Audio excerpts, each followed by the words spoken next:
Hey y'all, Robbie Falk here at Davis Wade Stadium. Post-game, Mississippi State falls 45-28 to Florida. Um, I don't know. I don't really know how to feel about this one. I think most people expected State to lose this game. They were 6.5-point underdogs at home.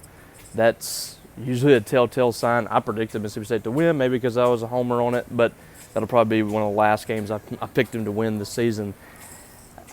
Just more reiteration here that this is going to be just a massive rebuild for Mississippi State. And there's certainly some things coaching-wise that are concerning, especially on the defensive side of the ball, as Mississippi State just continues to be just fundamentally really bad on that side of the ball. This was really rough to watch from a defensive perspective. Florida, I think, scored on every drive but two. I can make sure.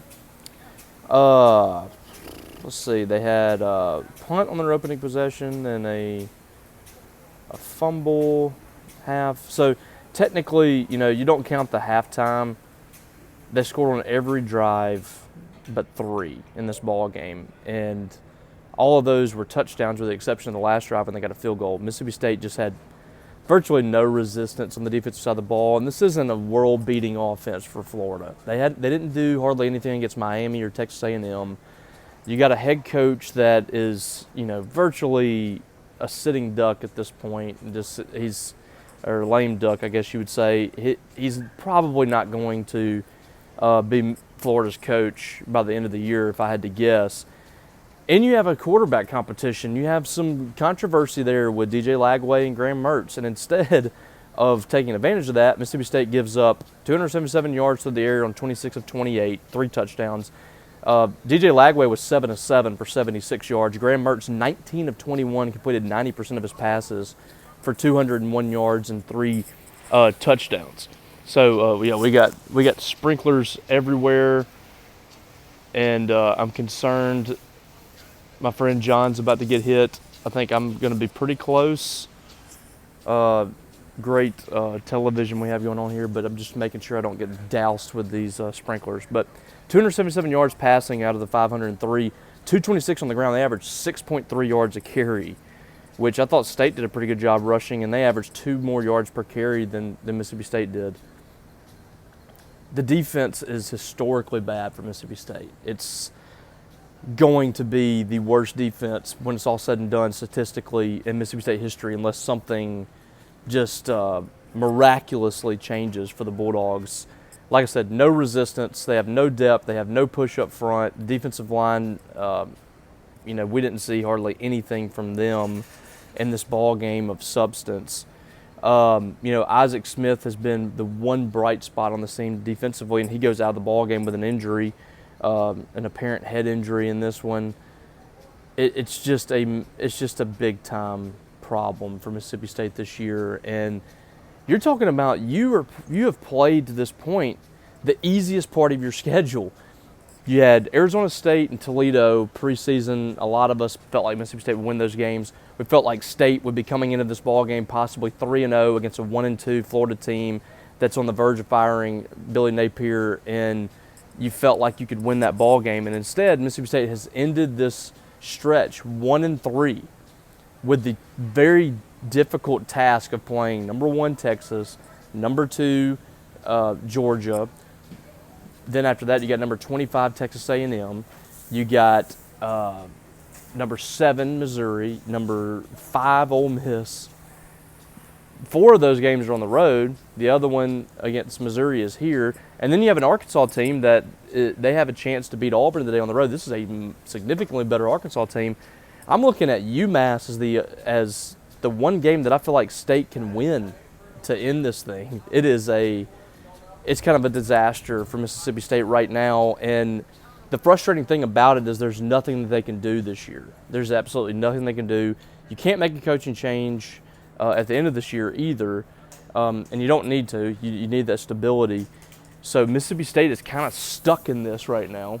Now we have sprinkler. This is like landmines behind me right now. I'm scared to death. I'm going to get absolutely doused by something. But If we do, then it makes for great screen grabs for people that don't like me and they want to make fun of me, which is perfectly fine. But Mississippi State can't make a coaching change after this year. There's not much that they can do in the middle of this season. The personnel is the personnel, what you got. This defensive personnel is not an SEC defense right now. And I'm not going to call any names. I'm not going to throw anybody under the bus or anything like that. But there's so much deficiencies on that side of the ball. It's going to take a massive turnover defensively to help this thing. They just don't have the guys that are going to be able to compete with the teams that they're about to play. And Mississippi State should never be in this position, but we've talked about that enough. I'm not going to belabor points that we've talked about so often. I'm just going to reiterate the fact that this is a massive rebuild for Mississippi State, and it's going to be really difficult for them to keep everybody together. I mean, at halftime, there were about 500 students maybe left in the stands for the Bulldogs.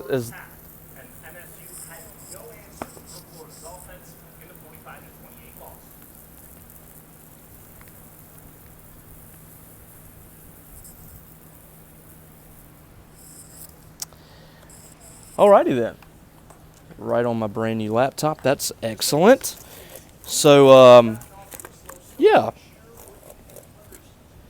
What else do we have to talk about at this point? Mississippi State falls to 1-3 on the season. They have Texas coming up next week. You have a bye after that.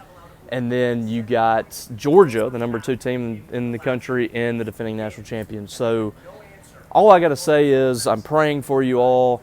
I hope you all make it through this. We've got to sit through this for another 10 weeks as well, so it's going to be absolute hell for all of us.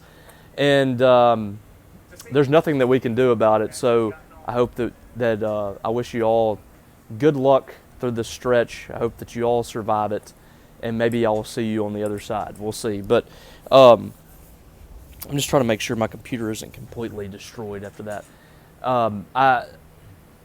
I don't know. We need to see steps from Mississippi State. We need to see baby steps. We need to see, the running game today improved. I thought that was a good thing. You had an improved running game today. You did a lot more offensively. You had 480 yards of offense. I thought the offense was solid today, other than a slow start. But there's only so much that you can take away now from Mississippi State over the next few weeks, and it's going to be very difficult for this team to stay locked in, to stay playing hard. I mean, it's kind of a pride thing now for Mississippi State. This is going to be a character-building process for everybody involved, and we'll see what happens with them. But it's going to be difficult for everyone: fans, coaches, players, media covering it.